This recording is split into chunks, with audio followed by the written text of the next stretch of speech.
Donc la dernière fois, on vous a introduit le concept de notre clinique universitaire du sport et le label qu'on a développé autour de l'outil,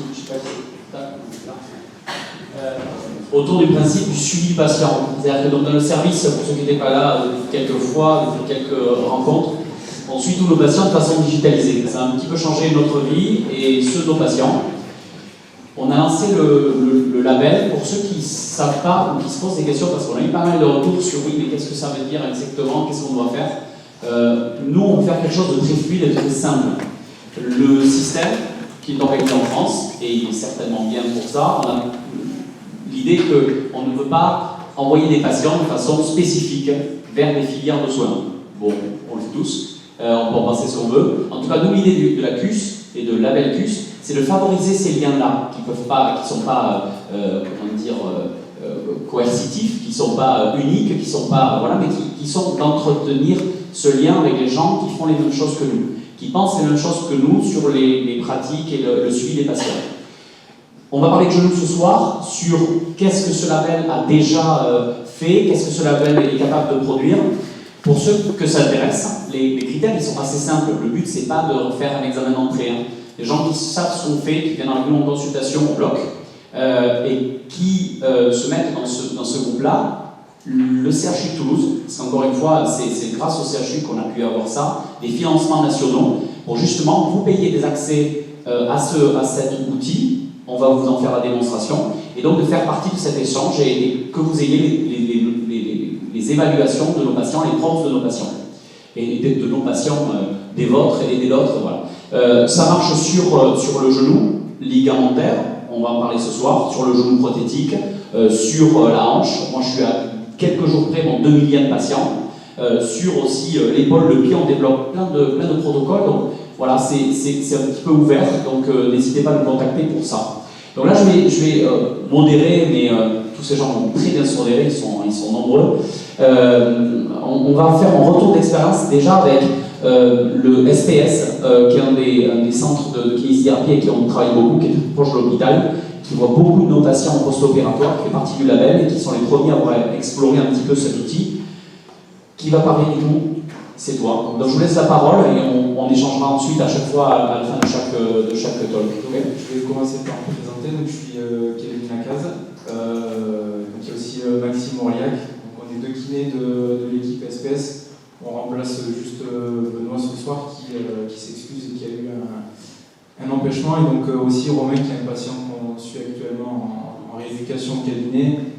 Et puis je laisserai mes collègues se présenter plus tard. Donc l'idée pour nous ce soir c'était de vous présenter un petit retour d'expérience sur le logiciel Hortense qu'on a commencé à utiliser avec 19 de nos patients et à des stades différents de leur rééducation.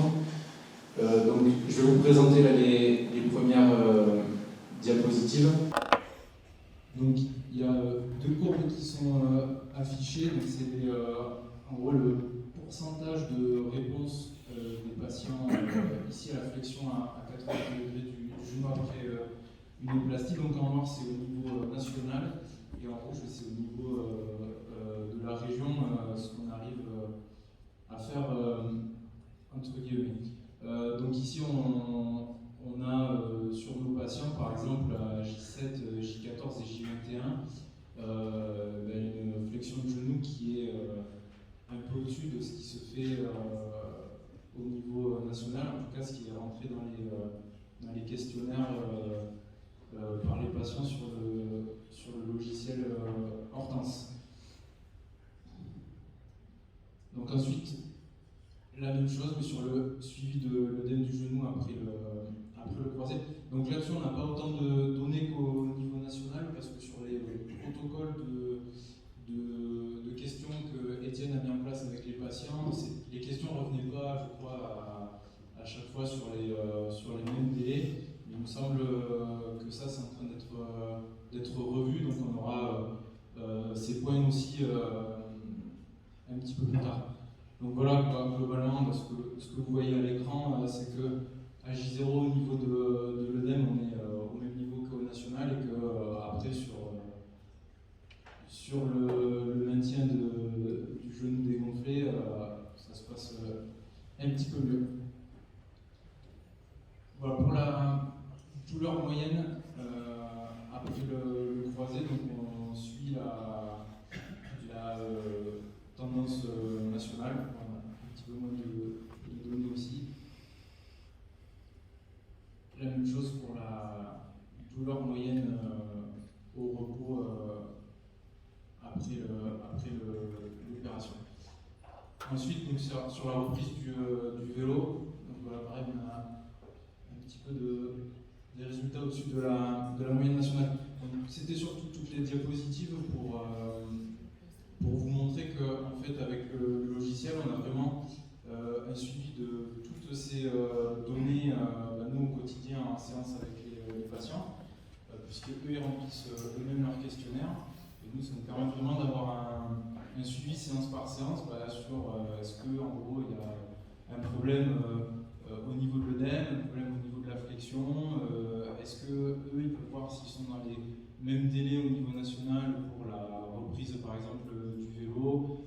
Voilà, on n'a pas remis toutes les diapos, mais il y avait la même chose pour par exemple la reprise du travail, la reprise de la conduite. Ça permet d'avoir vraiment un bon outil de suivi et surtout de faire le lien, nous en particulier avec Étienne, c'est-à-dire que directement les patients rentrent leurs données d'ordonnance, nous on a accès à ces données, Étienne aussi, et on n'a pas besoin de s'appeler tous les 3 matins pour se dire bon, est-ce que le genou d'un tel ça va bien, est-ce qu'il a repris le vélo, est-ce qu'il a repris à marcher correctement, etc. Et ça peut, je pense justement, être intéressant dans le cadre des amis dont parlait Étienne, pour faire ressortir des problèmes plus rapidement et revoir ces patients en priorité en cas de souci. Je vais laisser la parole à Maxime qui va lui vous présenter un peu plus l'interface à laquelle on a accès à laquelle on a accès en fait quand les patients commencent à répondre aux questions et donc les données qu'on va avoir nous quand en fait ils arrivent en séance. Bonsoir à tous. Déjà, avant de présenter la plateforme, je voulais surtout que Romain intervienne ce soir pour qu'il puisse lui donner son avis en tant que patient. C'est ce qui nous importe surtout. Donc, toi, tu as eu la chance de voir Hortense avant. Tu as commencé après l'opération, donc plus savoir toi ce que tu en pensais et comment tu trouvais la plateforme. Oui, donc voilà, moi je suis patient à SPS et j'ai eu la chance d'avoir accès à la plateforme AJ14 avant l'opération. Et donc ça permet de répondre à certaines questions, certains questionnements qu'on peut avoir en tant que patient, que ce soit sur la ligamentoplastie ou sur d'autres questions, comment ça va se passer après, etc. De par, il y a des questionnaires qui sont assez bien avec des échelles, par exemple l'échelle de fonctionnalité, où on peut répondre facilement entre 0 et 100. L'échelle de douleur également, c'est entre 0 et 10, où on peut répondre.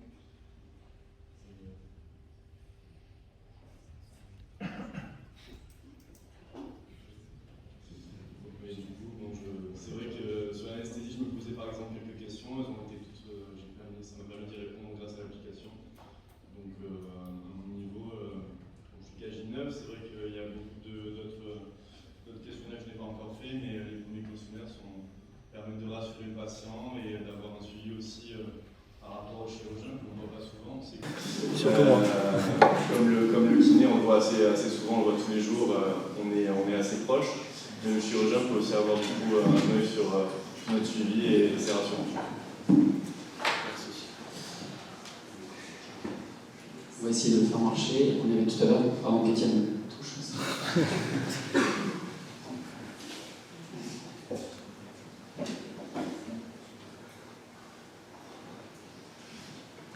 Donc là, l'idée, c'est surtout rapidement de vous présenter, si on y arrive, l'interface Hortense. Je ne sais pas s'il y en a qui ont, je crois qu'il y en a déjà qui ont commencé à l'avoir au cabinet depuis quelques jours. Je ne sais pas s'il y en a dans la salle. Pour l'instant, c'est une plateforme qui est surtout intéressante. Bon, il y a une première approche qui est intéressante évidemment quand notre patient arrive. On sait directement quel type d'intervention il a, donc de quel type d'intervention il a bénéficié, de quel type de technique il a bénéficié, à combien de jours de son intervention il est. Donc il y a plusieurs informations qui sont sympas. On sait le chirurgien qui l'a opéré, on sait les délais, ça je l'ai dit. Et il y a surtout une synthèse d'informations qui est intéressante. Donc en fait sur une seule page, si on arrive à l'avoir, on arrive à avoir tout le compte rendu un petit peu du patient. C'est une fiche rapide, une sorte de scan, qui permet de savoir un petit peu où le patient en est à l'instant T de sa rééducation. Donc là, c'est surtout, comme l'a dit Kevin, ou comme a pu le dire Romain, c'est une plateforme qui sert surtout pour l'instant d'échange entre le patient et le chirurgien. C'est-à-dire que l'intérêt, c'est que le patient se sent vraiment suivi par son chirurgien. On sait que très souvent, quand on se fait opérer d'un croisé, on voit son chirurgien que quelques mois après l'intervention. Donc là, il y a quand même une sensation du patient d'être vraiment suivi, de savoir si jamais il y a un souci, si quelque chose ne passe pas bien, toujours en se comparant à des datas, d'avoir un feedback, un retour du chirurgien qui voit si ça se passe bien ou pas bien. Donc là, vous voyez, donc il y a sur l'interface, donc ici on a une présentation classique, donc prénom, le chirurgien, quel type d'opération, tout ça peut être évidemment modifié, on pourrait avoir en direct la technique utilisée, ménisque, pas ménisque, info par info, etc. Donc on a les jours avec les jours d'intervention, donc le pré-op, le premier questionnaire à J-14. Ensuite on a une synthèse, donc là en violet ce que vous voyez c'est le national, les réponses au niveau national. Donc, et en jaune c'est les réponses de Romain. Donc pour l'instant Romain, vu qu'il est à J9, son diagramme n'a pas encore été rempli, c'est normal, même s'il y a un taux de réponse à 100%. Donc là on aura sa première réponse sur la partir de semaine qui va arriver. Le Net Promoter Score qui apparaît, donc ça c'est à quel point le patient va conseiller sa prise en charge, que ce soit kiné ou chirurgien. Donc ça c'est intéressant aussi de savoir un petit peu comment le patient aussi se sent dans sa prise en charge. Les NDPO, donc nausées, vomissements à 3 jours post-op, donc en jaune et en pour le patient. À J7, donc là ils y sont pas parce que je crois qu'Étienne, tu n'avais pas vu dans les questionnaires, c'est ça? C'était qu'à J3. Moi j'ai beaucoup simplifié les questionnaires parce que on évalue avec les capacités qu'on a et moi si on me pose plus de 3 questions je débranche, donc c'est ça que j'ai simplifié les choses. Ce qui est important, déjà bravo d'avoir réussi à meubler comme ça sans le truc. Je suis impressionné, vraiment, bravo. Nico m'avait piégé à moi, vous aussi, comme ça. Ce qui est important c'est la collecte de données comme ça, mais c'est pas la collecte de données pour collecter les données. Il y a 2 choses qui sont importantes. La première, c'est l'accompagnement, et ça, c'est la publication qui vient d'être prise récemment, ce que Pascal Ricard a nommé l'Augmented Care Experience, c'est-à-dire l'expérience de soins augmentée, que les gens soient accompagnés, que les gens comprennent ce qui se passe, et ça diminue le risque de complications, ça améliore la compréhension, et ça permet aux gens de passer le cap, en fait. Parce que nous, chirurgiens, ou vous voyez les croisés toute la journée, moi j'en opère toute la journée, mais les gens, ils vont se repérer 1 fois, 2 fois, point. Donc il faut aider ça, ok ? C'est un peu le même niveau que les gens qui ont peur en avion, ils font un stage pour comprendre ce qui se passe. Ben, c'est à peu près ça. Et ça va mieux. Le deuxième point, qui est plus du futur, c'est justement, pour faire rebondir sur le sujet de l'AMI, c'est arriver avec Hortense à connaître l'état des patients pour savoir à quel moment on peut les opérer ou pas. Et c'est encore plus vrai pour les patients un peu plus fragiles, les prothèses, où Nicolas met en place des tests de nutrition pour savoir quand est-ce que les gens vont vraiment être prêts à encaisser le choc. Et là, c'est vraiment de la personnalisation. La personnalisation, c'est pas mettre le nom sur le badge, qu'il ait juste un nom sur Hortense. C'est de savoir à quel moment il faut qu'on l'opère et comment le faire.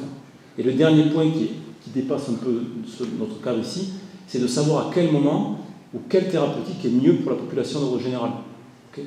Nous, on a des résultats qui sont sensiblement meilleurs que la population générale, mais c'est pas parce qu'on les opère mieux, c'est juste parce qu'on ne leur donne pas d'anticoagulant post-opératoire. Voilà. Donc moi je ne donne pas d'anticoagulant post-opératoire, au niveau national on n'a pas beaucoup de gens qui font ça, et les gens vont mieux. Et c'est avec des outils comme ça, et plus on va rentrer les données, plus ça va améliorer les choses. Donc l'interface elle est hyper visuelle, mais elle est hyper modulable, on peut faire ce qu'on veut à l'intérieur. Si demain matin vous m'envoyez tous un mail en me disant je voudrais qu'il y ait ci, je voudrais qu'il y ait ça ne marchera pas. Mais on va essayer de voir qu'est-ce qui est pertinent. Le problème c'est savoir qu'est-ce qui est réellement pertinent dans l'ensemble des données qu'on collecte. Et qu'en même temps, on ne soit pas en train de collecter trop de données pour pas qu'il passe tout son temps à le faire.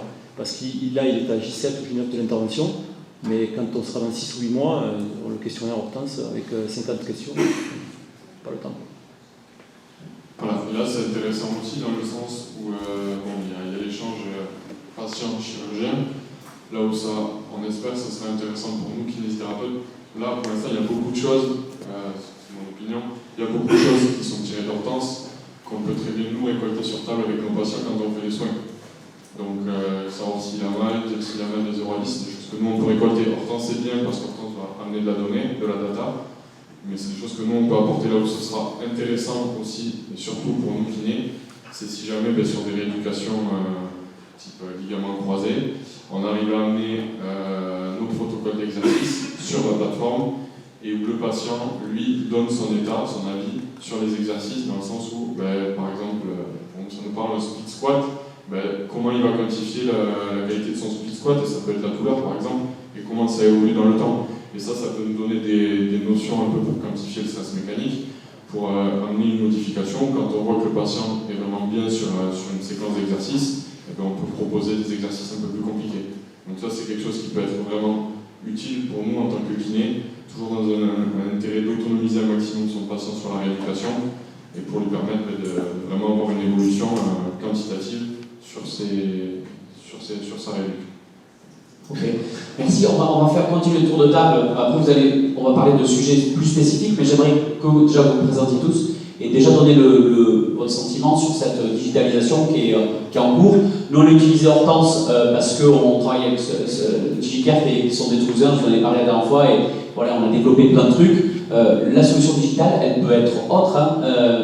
Là, on a des protocoles qui sont très importants. Je crois pas trahir le secret, mais Pascal Ricard, qui est le patron de DigiCare, m'a dit il y a quelques jours que la force, elle est à la donnée et à la puissance de la comparabilité. Ça, c'est leur grand truc. Et ils ont raison. On est en train de montrer récemment qu'ils ont suivi depuis le début de l'année 10% des croisés faits en France, si je ne m'abuse. Tu le confirmeras, Pascal. Donc ça y est, c'est suffisamment significatif pour qu'on puisse tirer des conclusions de ça en fait. Au-delà du joujou technologique, les patients sont ravis. Moi j'ouvre plus des patientes un peu plus âgées qui ont des prothèses, elles sont persuadées que je leur envoie des mails tous les soirs. Je vous jure que c'est vrai, elles sont ravies. Mais du coup, on crée ce lien. Et j'ajouterai à ce qu'a dit Étienne, c'est important la préparation en psychologie, mais en fait c'est l'anxiété, moi, le problème. Les patients, alors on fait de l'éducation patient, on les fait venir 3 semaines avant, on les coule, etc. Mais ils sont persuadés que je leur envoie des mails tous les jours. Donc elles sont super heureuses, parce qu'elles avaient de l'angoisse de comment ça va se passer. Et comme elles voient qu'on les suit, c'est important. Vos sentiments là, sur la digitalisation, votre expérience? Bonjour, bonjour à tous. Cédric Mangione, je travaille au cabinet du Palais de Justice et on s'est installé sur Hortense depuis 3 jours. Donc on a essayé d'ajouter nos patients, on a posé des questions beaucoup à nos patients pour savoir quel était leur ressenti par rapport à ça. Et ce qui ressort le plus, c'est la comparaison au niveau national. Ça, ils adorent tous. Alors, le problème, c'est qu'il y en a qui n'adorent pas du tout, ceux qui sont en retard. Et là, ça crée aussi d'autres problèmes. Mais on se retrouve quand même avec un échange de données qui peut être vraiment très intéressant. Et est-ce qu'à un moment, nous, on va pouvoir aussi ajouter des données qui nous intéressent, type test ISO, type score, peu importe lesquels. Est-ce que ça, c'est quelque chose qui va être intéressant et qui va être développé ou pas du tout? Alors tu poses des questions à moi, il faudra poser la question à eux. Moi, ce que je sais aujourd'hui, c'est que le CHU Toulouse, en fait, a été partenaire de ça parce que le gouvernement finance ça. On parlait de prévention grâce à des données. En fait, pourquoi le gouvernement il le finance? C'est pas pour les beaux yeux, c'est parce qu'en fait, ils sont persuadés qu'on va être capable de diminuer les conséquences de complications et les prévenir et les voir avant. Ce qu'on appelle les trajectoires de patients. Patient qui fait tel poids, tel sexe, tel endroit et il a mal comme ça, il vomit à tel endroit, il va se passer un truc. On ne sait pas quoi, mais du coup on va être en avance de phase sur la complication. Les développements futurs, il faudra les voir avec eux parce qu'à un moment, il y a plein de choses à faire. C'est très large, effectivement. Après, il faudra discuter plus en amont, c'est pas moi qui déciderai ça. Nous, on est très ouverts à tout parce qu'effectivement, je pense que toutes ces données, il peut y en avoir trop, mais il faut qu'elles soient comparables, donc il faut que tout le monde ait des protocoles, on va dire, critiques, importants, pertinents et surtout comparables. Ce que disait Cédric, ça a déjà commencé à être mis en place, évidemment ça doit être bien plus étoffé, mais il y a on peut directement maintenant, en appuyant sur le questionnaire, tu as accès à quelques tests que tu peux faire passer à ton patient, ou faire passer à ton patient. Voilà. Et du coup, et ça, mettons si là demain, à Romain, je fais faire un test avec suivi pas, mais c'est le SKV qu'avait mis Étienne, et donc je lui posais la question du SKV, il répond demain sur Hortense, il y aura Maxime Orliac a fait passer un SKV à Romain, son score, et du coup Étienne pourra le voir, Romain pourra le voir, et je pourrai le voir. Voilà. Bonsoir, Julien Dumont, du coup, je travaille avec Cédric au Palais de Justice. Pareil, pas assez de recul sur Hortense, on n'a pas eu le temps d'explorer beaucoup, mais l'interface n'est pas trop mal. Je trouve que c'est sympa, surtout quand on prend des patients en charge, on est déjà en cours de rééducation ailleurs, en cours de rééducation, de voir ce qu'ils ont fait avant, ce qu'ils ont répondu aux questions, tout ça, et de voir où ils en sont dans leur éducation, ça nous apporte quand même pas mal de choses. Gaëtan. Et ce qui est très sympa par contre, c'est l'ajout du patient qui se fait en 3 mois. Ça c'est quand même hyper pratique pour nous et du coup vraiment facile à faire au cabinet. Dès qu'on fait le bilan du patient, tac, on rentre ça et c'est fini. Ça c'est quand même... Parce qu'il y a un élément qui est important, c'est que nous, la manière dont on nous l'a présenté au début, qu'elles sont venues nous voir, c'était, il y a un épisode orthopédique, c'est incroyable, il se passe un truc à la chirurgie, il n'y avait rien avant, rien après. En fait, c'est pas du tout ça qu'on voit, nous. C'est qu'en fait, c'est des trajectoires de patients. C'est pour ça qu'on a beaucoup travaillé sur, on a beaucoup poussé, ils nous ont suivis, sur justement intégrer tout le processus de soins. Moi, je suis persuadé qu'en fait, il faudra suivre même des patients qui ne sont pas censés être dans mon cabinet, parce qu'en fait, on va être dans la suite. Si jamais vous arrivez en amont à éviter qu'ils me voient, tout le monde gagne de l'argent, la sécurité sociale, ils vont être ravis. Moi, je gagne du temps parce que j'ai trop de patients. Je pense qu'en fait, c'est bien au-delà de ce qu'on est en train de parler. En fait. Quand on parle de chirurgie du genou, là, en soi, c'est pas ça, c'est la santé, en fait, clairement. Gaëtan, quand on suit, parce qu'on parle depuis longtemps avec toi, c'est Valma, on parle depuis longtemps de tous ces sujets, digitalisés, intéressés sur ces suivis. Oui, moi, c'est vrai que je trouve que c'est un sujet qui est intéressant, le fait de digitaliser un petit peu les retours de patients. Parce que ces feedbacks, au final, ils nous servent surtout à individualiser les prises en charge, c'est-à-dire en fonction de leur évolution, de leurs données, leur score au questionnaire et de leur ressenti. Mais on ne va peut-être pas faire les mêmes soins derrière. Donc je trouve que c'est quand même assez important aussi d'avoir ce retour-là. Et c'est un retour qui est partagé avec tous les intervenants que le patient sera amené à avoir. C'est vrai que moi je trouve que c'est vraiment intéressant. Et effectivement, le fait de l'élargir peut-être à des patients qui sont potentiellement sur un trajectoire de chirurgie et au final quand on arrive à faire dévier de la chirurgie par une prise en charge plus conservatrice, je trouve que c'est aussi intéressant pour la prise en charge du patient mais aussi pour la sécurité sociale. Et surtout, parce que c'est une obsession qu'on a depuis longtemps, c'est qu'il faut arrêter de dire qu'il y a les malades et les sains en fait. C'est-à-dire qu'en fait, le score de 100% n'existe jamais, il y a plein de gens qui ont des trajectoires de vie multiples et on compare toujours nos patients en disant ils vont mal par rapport à 100%, ce qui n'est pas vrai en fait. Ils vont mal, peut-être, mais la population normale de cet âge-là est peut-être pas si à 100%, ça ne marche pas. Un deuxième sujet, vous pourrez répondre tous, Aliane, on en entend parler beaucoup, je vais espérer que vous nous en parliez, et comment vous l'avez intégré. Est-ce qu'il existe des évaluations préopératoires? Comment ça fonctionne et votre expérience dessus? Alors, moi, je suis praticien Aliane depuis décembre. Donc, du coup, c'est vraiment une formation qui permet de faire une reprogrammation neuromotrice en utilisant la proprioception et toutes les sensations qu'on a du côté sain. C'est-à-dire que le principe, c'est vraiment d'évaluer la nuit, de la comparer au côté sain, de montrer aux patients que du côté sain, il n'y a pas cette AMI, et de travailler là-dessus en faisant de l'imagerie mentale. Donc je rebondis un peu sur ce que disait Étienne. L'intérêt, c'est vraiment que ça parte au niveau central, avec une imagerie mentale, avec vraiment des ressentis du patient qui permet de faire céder l'AMI. Donc comment moi j'y suis venu? À force de faire de la rééducation, de faire forcer des gens et qu'il ne se passe rien. Et à un moment, on se dit, bon, il y a forcément quelque chose qui nous échappe. Il y a quelque chose qu'on ne maîtrise pas là-dedans, et dans nos rééducations, c'est un vrai trou, je pense, et qu'on l'ait avec les années, parce que c'est quand même des notions assez récentes. Et l'intérêt de tout ça, c'est vraiment de retrouver une capacité de contraction musculaire intéressante, une performance de muscles pour après la rééducation qui sont encore plus intéressantes, et surtout une autonomie du patient, retrouver une marche physiologique, retrouver tout ça pour pouvoir aller se faire opérer. Donc l'intérêt, c'est vraiment de prendre, comme disait Étienne, cette AMI le plus tôt possible. Dès que le gonflement et les douleurs cessent, alors on peut travailler dessus. Et l'intérêt, c'est vraiment de la lever le plus tôt possible. Alors comment ça se fait? Il y a eu beaucoup de questions sur comment on fait ça au cabinet en fait. Le principe c'est très simple, c'est lorsqu'on fait un test isométrique, excentrique, concentrique, donc quadriceps, on demande au patient du côté sain, est-ce qu'il ressent la contraction? C'est-à-dire que vraiment il teste, il vous dit oui, ça se contracte là. Vous le faites du côté de la MI et vous dites, je sens rien. C'est systématique, je ne sens rien. Et là vous êtes en présence d'une AMI. Et ce qui est intéressant, et encore plus intéressant, c'est que ça intéresse aussi d'autres articulations.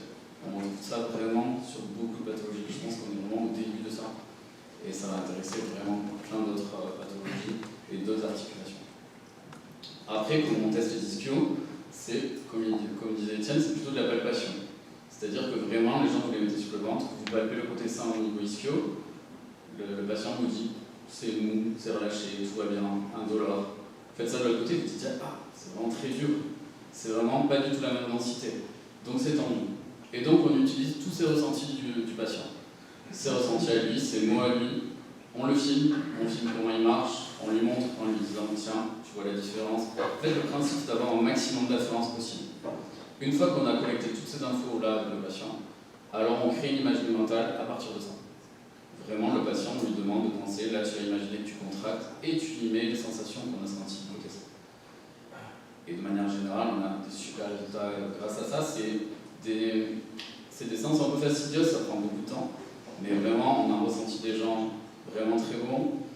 On est surtout dans un moment où les gens sont un peu perdus quand ils ont une AMI, la rééducation ça ne marche pas, ils ne marchent pas bien, ils ont des douleurs qui se déclenchent un peu partout, et là, on arrive à essayer de toucher du doigt leurs problèmes. Donc vraiment, c'est une prise en charge qui fait vraiment beaucoup de bien aux gens et qui donne beaucoup de résultats quand même. Et là, tu parles d'aigus. Moi qui ai beaucoup de la hanche chronique dégénérative, on a ces blocages qui sont en fait ancrés. Et je pense que le travail est central sur le sujet, mais même chez les patients qui ne sont pas dans le trauma en fait. Et je pense qu'on a des tendinopathies, des choses un petit peu chroniques qui sont installées. Mathieu Girard, un des chirurgiens de l'école du service, qui me disait c'est magique, et c'est vrai qu'on a des résultats qui sont assez surprenants. C'est vraiment, moi je pense que c'est vraiment un nouveau pan de la rééducation, d'utiliser ce contrôle neuromoteur qui en fait, on se rend compte qu'il cède, j'ai des sportifs de haut niveau, à force du surmenage, je me retrouve avec des amis. Sur des pubalgies, je me retrouve avec des amis. Sur des épaules post-opératoires où tu as des tendinites, etc., on retrouve des amis. Donc je pense que vraiment, il y a cette recherche, et le bilan est très simple. Le bilan, le testing, c'est est-ce que tu sens la contraction? Oui, non, c'est tout. Et je vous mets au défi à tout le monde, sur une entorse chronique, sur une épaule douloureuse, vous allez trouver des amis, ça dit. C'est vraiment, moi je trouve que c'est vraiment ça révolutionnaire. Après, est-ce que la méthode est la bonne, etc., c'est vraiment l'une des premières méthodes Aliane qui travaille là-dessus. Il y a beaucoup de recherches qui sont en train de se faire là-dessus. Mais je pense que c'est quelque chose qui va faire partie intégrante de nos rééducations. Ça va être quelque chose qu'on va devoir tester. Julien, un mot supplémentaire. Les autres, vous avez des questions, n'hésitez pas. Il y a des thèmes. Vas-y. Je disais que nous, au cabinet, on n'est pas formé, il n'y a que Cédric qui est formé. Et du coup, il nous a apporté un regard différent sur tout ça, notamment avec son testing assez particulier où on analyse bien la marche, on vérifie qu'il y a une défi d'extension, s'il y a une hyperactivité au niveau des ischios, s'il y a tout un tas de petits tests que lui fait, la sensation au niveau de la contraction sur l'isométrique, concentrique, excentrique. Tout ça, ça nous apporte un premier balayage, et lui derrière il passe en supervision pour voir si lui ça rentre dans son cahier des charges ou pas. Et ça nous apporte vraiment du bien sur un préopératoire ou un post-opératoire aussi immédiat, où là on débloque des situations un peu plus vite et plus facilement. Alors je suis tout à fait d'accord avec toi, la programmation neuromotrice, ça va être quelque chose de très important dans notre rééducation. Juste pour revenir sur Aliane, il y a des travaux d'Amérique Vidéo, je ne sais pas si tu vois c'est. Ce monsieur, en fait, qu'est-ce qu'il démontre? Il démontre que sans Aliane, tu peux faire la même chose. L'imagerie motrice, tu peux la faire sans aucune haine. Alors souvent, moi, je suis un peu révolté contre ça, peut-être un peu fâché, mais je suis un peu révolté. C'est un peu comme si on demandait à un patient de faire un squat. On lui donne une pomme et à la fin on lui dit c'est grâce à ta pomme que tu as renforcé tes quadriceps. Non, c'est grâce à son squat. Donc l'imagerie motrice aujourd'hui, il y a beaucoup d'études qui ont été faites par l'équipe de Lyon Et ils ont juste démontré qu'ils sont capables de faire ça sans aucune aide autre qu'au Didi. Ça, c'est le premier point juste que je trouvais un peu décevant le jour où je rencontrais Aliane. Et puis le deuxième point, c'est la programmation neuromotrice. Je reste convaincu que la programmation neuromotrice ne s'arrête pas à l'AMI, elle va être plus large. Et du coup, je me suis intéressé, je me suis dit, mais qu'est-ce qui va changer dans cette histoire? Comment on peut agir sur cette problématique? Donc, cette neuroplasticité, aujourd'hui, les seules études qui ont montré quelque chose sur la neuroplasticité, c'est l'apprentissage moteur. Le cerveau se modifie parce qu'il a appris.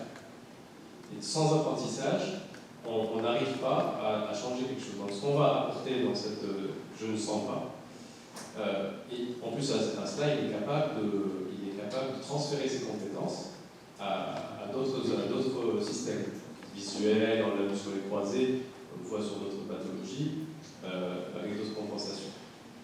Donc, notre action va exister, elle va exister avec l'apprentissage neuromoteur, enfin avec l'apprentissage motographie, ça s'appelle aussi. Ça, c'est notre première action. Et l'autre idée que j'ai perdue, donc vous avez des programmations neuromotrices comme ça, et il y avait un autre point, je vais les citer, ça va revenir. Oui, c'est la sommation. Vous avez la sommation de nos actions qui va donner la réussite. Ce n'est pas une action. Et le troisième et dernier point, c'est que le central, il ne peut être efficace que si on l'incorpore à des actions faites. Parce que l'analyse biomécanique, le renforcement, tout ça c'est très important. C'est-à-dire qu'il y a l'analytique, le global et le central. Il ne faut pas faire aujourd'hui le central, la rééducation, la recette qui va changer tout. Non, une rééducation elle sera bonne si elle est analytique, globale et centrale. On ne va pas tout enlever pour dire aujourd'hui on fait que du central. On sera efficace que pour ça. Enfin, juste pour Aliane, quand il m'avait présenté aussi, alors ça rejoint un thème qui est central dans notre pratique, qui est au final le conditionnement et la manière dont on parle aux patients. Nous on s'est rendu compte, on a les premiers chiffres sur lesquels on travaille, que le fait d'aller, parce que du coup c'est ça, les patients ils reçoivent un petit kit, un tel, on s'en fiche un peu tout, mais on s'est rendu compte qu'un an après, le fait de les avoir pris en charge un petit peu coupounés, ils vont mieux sur les scores cliniques.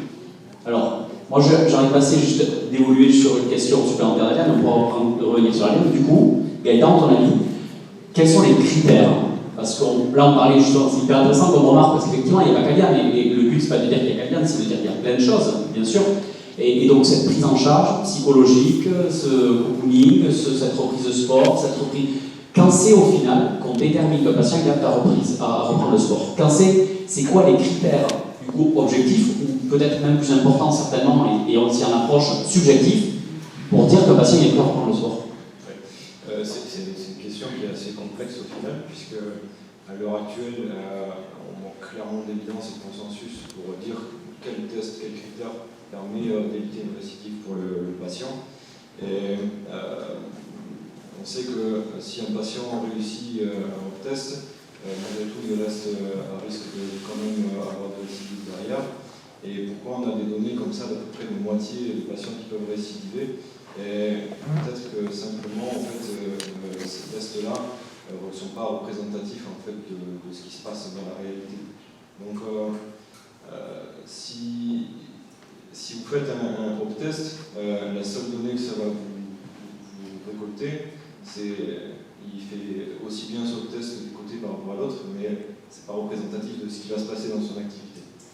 Donc, au final, il n'y a pas un critère pour une personne, il y a plusieurs critères pour une même personne, et ça rejoint ce que disait Étienne tout à l'heure, c'est-à-dire qu'on traite des individus et pas des genoux, pas des ligaments, pas des pathologies en particulier. Donc, effectivement, des personnes qui ont un environnement peut-être plus stressant vont avoir plus de difficultés à revenir au sport. Et c'est certain que c'est des choses qu'il faut prendre en compte. On a vu le questionnaire avec la CNRSI, qui peut faire partie intégrante des critères de retour au sport, mais il est clair que c'est largement insuffisant. Au final, qu'est-ce qui va nous permettre de savoir s'il est apte ou pas? C'est de l'exposer de manière graduelle en fait, à son activité et d'avoir un certain retour et fonctionner par palier. Est-ce qu'il arrive à retourner à autant de volume de course que ce que fait un footballeur à son niveau ou ce qu'il faisait auparavant, si on en a les données. Et là, ce sera des choses un peu plus intéressantes. Est-ce que faire un saut vertical, est-ce que c'est un critère intéressant pour quelqu'un qui fait de la course à pied pour son retour au sport? Je ne suis pas certain. Je pense qu'on a tous pris un peu ces échecs de tests fonctionnels qui sont bons chez le patient. Et au final, on remet au sport et puis il récidive. Et du coup, il faut se poser la question pourquoi. En fait, ces tests-là, c'est des tests auxquels le patient s'attend. C'est des tests qui sont prévisibles. On leur demande de réaliser une tâche. On en revient un petit peu au côté cérébral qu'on a évoqué juste avant. La tâche, il s'attend à la faire. Donc forcément, on ne sait pas ce qui va se passer dans le sport. Du coup, dans le sport, c'est complètement l'inverse. On a une combinaison de tâches prévisibles avec d'autres tâches qui sont beaucoup plus imprévisibles. Et c'est à ça qu'il faut exposer le sportif. Et il faut rajouter à tout ça la fatigue aussi. La fatigue et le stress. L'environnement, est-ce que l'équipe en ce moment elle est dans une période de finale? Est-ce que c'est une bonne période pour les sportifs pour le remettre au sport dans l'équipe? Il y a tous ces critères-là. Est-ce qu'il y a un staff qui met un peu la pression pour qu'il revienne au sport? Tout ça, c'est des choses à considérer. Il faut prendre vraiment la personne dans son environnement, essayer de comprendre son monde et savoir si, avec tous les intervenants, les chirurgiens, et donc c'est un peu l'idée d'Hortense aussi, d'avoir vraiment un ensemble d'intervenants qui peuvent prendre une décision partagée avec le patient pour savoir si c'est le bon moment pour lui de revenir au sport. C'est quoi ton discours? À quel moment? Parce qu'on a beaucoup de patients qui sont très scolaires, très système français. J'ai eu 17 sur 20, je suis bon, je reprends. Qu'est-ce qu'on leur dit? Parce que quelqu'un qui va très très bien, on en voit qui vont très très bien, ils reprennent, premier match, bam. Ouais, ça c'est perturbant quand même. Oui, parce que c'est vraiment un ensemble de facteurs qui fait qu'il va réussir ou pas son retour au sport. C'est pas juste on fait un test, un castar pour ceux qui en font. Il a 18 sur 21 au castar, alors du coup il peut reprendre le sport parce qu'au final c'est un peu le critère de choix. Mais le castar en fait il va nous renseigner plutôt sur l'évolution du patient dans sa rééducation. Les home tests, ce n'est pas des tests à jeter, c'est des tests aussi qui vont nous dire ok, il en est là, on peut l'exposer peut-être un petit peu plus dans son retour au sport, peut-être qu'il pourra reprendre des échauffements, peut-être qu'on pourra l'exposer à plus de courses, à un certain pourcentage, à du sprint, à des changements de direction, etc. Mais il est clair qu'il n'y a aucun test, aucune batterie de tests à l'heure actuelle qui nous permet de dire ok, ce patient est valide pour la reprise du sport. Vous avez des questions? Comment vous les évaluez, vos reprises de sport? Les critères temporels, qui dit ok, vous êtes à 6 mois, vous pouvez y aller? Toute personne fait ça, pas mieux. Du coup, les autres, comment vous incluez cette subjectivité? Parce que là, on parle beaucoup de tests. Si on sort de ça, parce que donc en fait, ça veut dire qu'on est pas assez bon par les tests. Comment on inclut le reste? Pareil, on a plus différents tests, donc le test ISO, quelques tests du castar, des hauts tests et tout ça.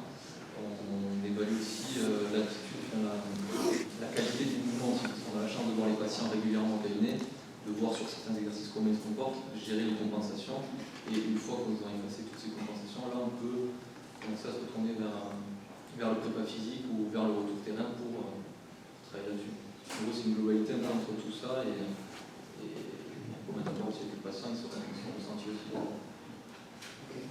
Et content. N'hésitez pas sur les questions dans ça. Moi, je rejoins un petit peu vos avis, dans le sens où je prends l'exemple des croisés. Ce qu'on a de plus complet là, pour les tester, c'est ce qui est sorti récemment, c'est les critères de Melbourne. Donc ça reprend d'autres tests, ça reprend des questionnaires, mais à la finalité, il nous explique bien que en fait, si le patient il valide tout ça, il va diminuer ses risques de se reblesser. Le risque zéro, il n'existe pas. Et dans le même sens, il disait un patient qui en fait en fin de rééducation, il va jamais réussir à valider ses tests. Qu'est-ce qu'on fait lui? Est-ce qu'on va le garder 2 ans, 3 ans en rééducation? Il dit non, tu fais pas tes tests comme il faut, donc du coup tu restes avec nous. Ça n'a pas de sens non plus. Donc il disait ça nous permet de nous donner un avis supplémentaire mesurable, mais qui permet de diminuer les risques de reblessure. On n'a encore rien actuellement qui nous donne vraiment une case à cocher en disant c'est bon, là tu peux y aller, il n'y aura aucun souci. Ça vaut un sujet intéressant, peut-être ce sera la dernière question, sauf si vous en avez dans la salle. Justement, moi j'ai un peu de mal à sortir des fois les patients de chez vous. Pas par à cause de nous, parce qu'eux ne veulent pas. Et il y a cette notion de démédicalisation. Plutôt chez des gens, effectivement, qui veulent trop bien faire. Moi, j'ai des patients qui sont soit sur des conflits ou même sur des prothèses, parce qu'ils veulent tellement aller bien qu'il va mal, en fait. Et j'ai des évolutions qui sont hyper claires là-dessus, où le patient va hyper bien, et à bout d'un moment, il en a tellement fait, parce que le kiné le rééduque de façon prépa physique, quoi. Et en fait, le patient il commence à se faire des tendinites. Et à un moment, il y a cette décision qu'il faut prendre ensemble avec le kiné, de démédicaliser. Et moi, je sortais, aller faire du vélo, de la marche, mais arrêter de courir, d'aller faire des trucs de ouf. Comment on gère ça? Est-ce que vous avez cette expérience et est-ce que vous avez des signaux, vous, d'alerte en disant non, il faut plus qu'ils viennent chez moi? Et du coup, ma question aussi, c'est comment tu intègres dans ça l'auto-rééducation? Parce que c'est peut-être ça le lien, c'est plus arrêter de kiné, plus rien faire. C'est sors de chez moi, rééduque-toi tout seul avec des guides, est-ce que vous les guidez là-dedans? Je pense que tous les kinés présents dans la salle ont ce type de patients-là. Enfin, il y a aussi, on va avoir des patients qui, 3 mois après l'opération, se sentent bien et on ne les revoit plus jamais. Et puis, on va avoir les patients qui, même si on leur dit tout va bien, reviennent encore et encore et encore et encore, sûrement parce qu'ils nous aiment bien. Donc, voilà, pour moi, je reviens sur ce qu'on a dit tout à l'heure. Je pense que les tests, ça permet d'objectiver, de leur dire là, voilà, visiblement, ça va bien. Peut-être que tu pourrais commencer à reprendre le cours de ta vie. Mais c'est toujours pareil, les critères, ça reste aussi du ressenti, du vécu, je pense, et du contact avec le patient. Je ne vais pas t'attendre que la reprise sportive à haut niveau ou sportive au sur terrain. C'est juste, va-t'en, fais des trucs, va nager, va faire des trucs hors de chez moi. Les autres ont des idées là-dessus? Gaëtan, peut-être? Julien? Non, mais je voulais rebondir sur ce que disait Cédric juste avant, c'est que je trouve parfois un peu facile de dire le patient revient. En fait, j'ai l'impression que moi, si le patient revient, c'est que plutôt on a trouvé quelque chose. Et du coup, simplement, il faut peut-être pousser un petit peu plus loin dans l'examination et essayer vraiment de comprendre le monde du patient. Et bien souvent, en fait, si on le questionne un petit peu, il répond lui-même. Mais parfois, il ne vient pas forcément chercher un exercice en particulier, il vient parfois chercher juste de l'éducation. Et parfois, juste avec de l'éducation, ça permet quand même de faire sortir le patient de notre cabinet.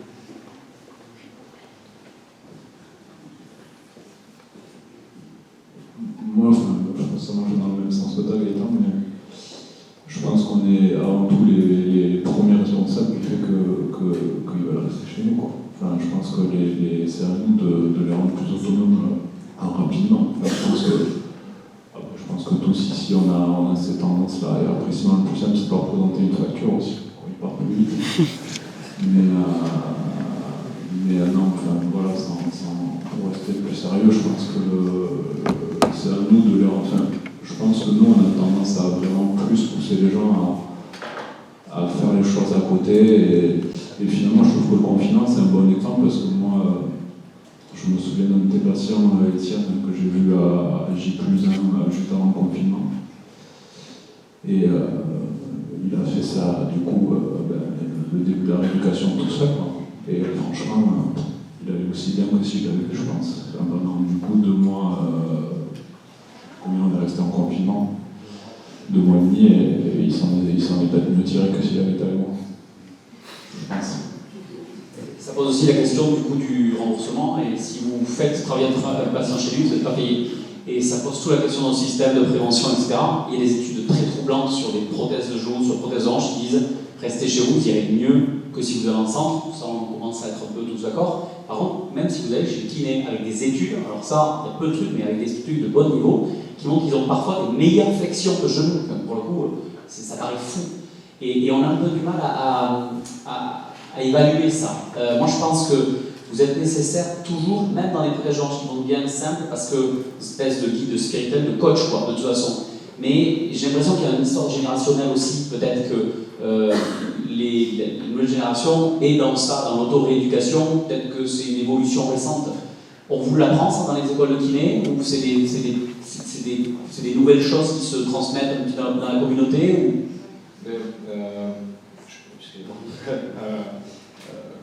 Moi, je trouve que dans la prise en charge, pour parler de manière générale, pas dans le kiné, je trouve qu'on a tendance à être vraiment hyper protecteur et à les paternaliser un petit peu trop parfois.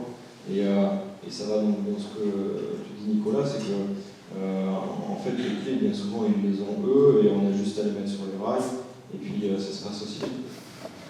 Alors, il y a pas de kiné là-dessus, il y a des médecins du sport dans la salle aussi, peut-être que vous avez des avis, parce que des fois, vous êtes celui qui va faire ce tempo-là et de dire voilà, il faut reprendre une activité.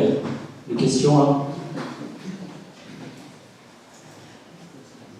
Merci. Alors, en effet, je pense qu'on si on résume, tout le monde a un peu raison dans ce qu'on dit. Alors, moi, comment j'arrive à m'éloigner un peu de ces patients ou de trouver un juste milieu, c'est que je leur demande de les voir à un mois. Je leur dis, bah là, dans 3 semaines, je vous revois, je veux que vous fassiez ça, ça et ça. Et dans 3 mois, j'évalue, et ainsi de suite. Et là, j'espace à chaque fois, et je leur dis, bon. Et je leur donne l'information avant même de les voir à la fois d'après. C'est-à-dire, je leur dis, je vais vous voir dans 1 mois, et puis après, je vous verrai dans 6 mois. Comme ça, ils savent que si ça se passe bien, s'ils valident avec moi ce mois-ci, et à ce moment-là, ils arrivent avec une motivation de valider à l'arrivée de 1 mois plus tard, et ben, ils savent qu'ils vont gagner encore une séance 6 mois plus tard, et là on va revalider et on va faire un objectif ensemble. On va co-organiser leur réflexion. Mais surtout, ce que je voulais dire sur les études, là, moi je reste persuadé qu'aujourd'hui, il faut qu'on fasse très attention au fait qu'on nous remplace par, ça peut être par une machine, ça peut être par un logiciel, parce que l'auto-rééducation, elle est faisable, elle est certainement très américaine dans l'idée, parce que le système anglo-saxon veut ça, c'est cher, on essaie de trouver des solutions. Mais si notre rapport avec le patient change, c'est-à-dire qu'au lieu de lui apporter un renforcement musculaire, on lui apporte une compétence motrice, ça change tout. Parce qu'en effet, c'est du coaching, mais c'est aussi cortical, parce que ces gens-là qui restent, il disait mon frère qu'en effet, il y a autre chose dans leur discours. En effet, c'est vrai, ces gens-là existent par la pathologie. C'est-à-dire qu'avant les Italiens, ils sont devenus professeurs Cavignac qui s'intéressent à eux, ils leur envoient un mail et on s'envoie un mail tous les soirs. Donc, c'est aussi mais il faut qu'on le prenne en compte, c'est notre métier. Et c'est à nous d'apporter cette compétence et de mettre des objectifs autres que des objectifs qualitatifs. Il faut que ça soit aussi du transfert. Ok, merci. Je ne sais pas s'il y a d'autres commentaires. Peut-être, ouais, là-bas. Je fasse le tour. Je vais jamais accepter les associations.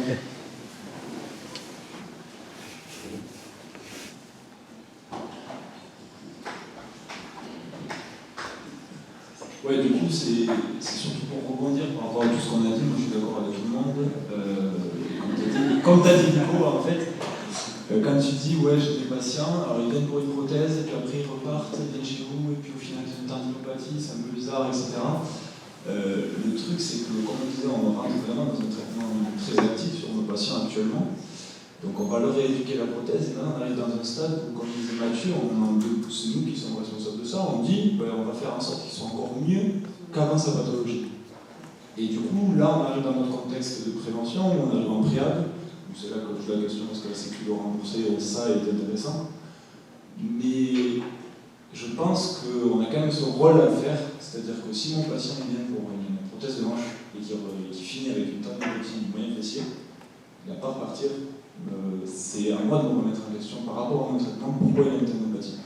Cette tendinopathie a été provoquée par un changement de charge, parce que ça marche trop, parce que peut-être il a un déficit sur ses ischio-jambiers que je n'avais pas remarqué avant, et ça, il faut qu'on joue contre ça, enfin, sur ça surtout, pour éviter de le renvoyer derrière en disant écoute, la prothèse de hanche, ça va pas forcément fonctionner.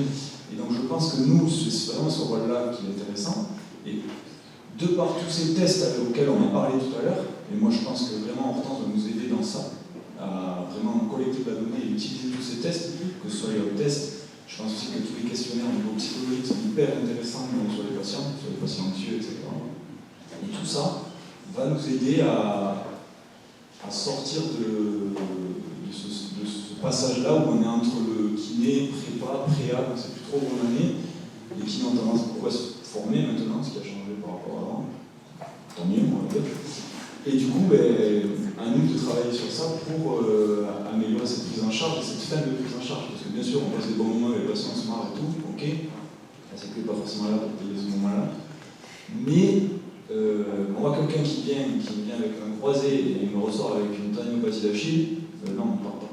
Je le garde et je cherche à savoir pourquoi il y a une tendinopathie d'Achille. Parce que la tendinopathie, elle va arriver par l'intervention clinique. Le discours, c'est pas de dire que c'est pas utile, c'est de dire peut-être qu'il n'est pas utile au bon moment. Et moi, je suis persuadé que les 15 séances après sur une prothèse hanche, une connerie, en fait, il faut en faire 30 avant la chirurgie. C'est ça. Et on rejoint les principes de préhabilitation, de préparation, parce qu'en fait, on se rend compte que ces patients, ça rejoint la MI, effectivement, c'est de dire peut-être que c'est pas le bon moment où on les a fait. Et on sait, il y a une phrase toute faite qui a tous les patients, c'est les patients qui vont le mieux avant, qui vont le mieux après. C'est largement démontré, hors tout facteur de risque, bien sûr, s'ils ont été opérés, mais les patients qui sont le mieux préparés avant, ils vont le mieux après. Et ça rejoint en fait tout ce qu'on a dit. Ça ne veut pas dire qu'il ne faut pas kiné, ça veut dire que peut-être que le momentum. D'autres commentaires, d'autres questions, notre panel? On va clore peut-être du coup. Je vous remercie à tous d'être venus, s'il n'y a pas de questions. Merci pour ces, je ne sais plus combien. S'il y a une dernière question, Mathieu. Juste une remarque pour vous remercier de la soirée et du vent de modernité que vous insufflez avec la clinique universitaire du sport. Parce que ce soir, on a parlé de plein de choses qui ne sont pas marquées dans nos bouquins.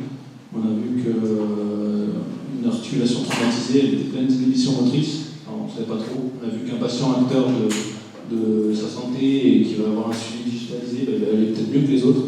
Et que les communications entre nous, praticiens de soins, que ce soit les médecins, les kinés et les chirurgiens, si on ne se dit pas de plus en plus, nos patients ils vont pas aller bien. Et je trouve ça chouette moi, je suis chirurgien, d'avoir des nouvelles perspectives modernes de soigner mes patients grâce à vous. Merci pour ça. Et puis, dernière chose, qui est peut-être la plus grande surprise du soir, c'est qu'il y a des chirurgiens du genou qui apprennent des choses aux autres. C'est faux, c'est pas faux. C'est une très belle conclusion. Merci à tous d'être venus, merci à notre panel et voilà, n'hésitez pas, si après on va aller en haut, s'il y a des questions, vous n'hésitez pas à nous contacter. On se voit pour les prochaines rencontres de la clinique universitaire et du 8 au 10 pour les practical courses en CPX. On communiquera avec vous largement, donc à bientôt. Merci.